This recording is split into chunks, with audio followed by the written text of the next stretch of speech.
আমার বন্ধুর কোয়ালিটি। আমি যখন কিছু খাইতে চাবো তখন সে ফকিরের বাচ্চা, তখন সে ভিখারি, তখন সে মিসকিন ফকির, তখন তারা দিন আনে দিনও খায় না। তারা সকালবেলা খায়, দুপুরবেলা খায় না, রাতের বেলা পায় না, না খাইয়া শুতে, না খাইয়া ঘুমায়।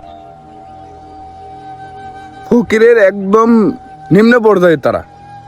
তারা যখন আমি খাইতে যাই, আর যখন তাদের গার্লফ্রেন্ড বলবে যে বাবু ছোট্ট করে একটা বার্থডে গিফট, তখন তারা মুকেশ আম্বানি, বিল গেটস, অ্যাপলের মালিক,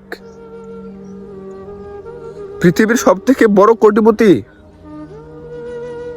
পৃথিবীর সব থেকে তারা বড় ধনী, তখন তারা কোটি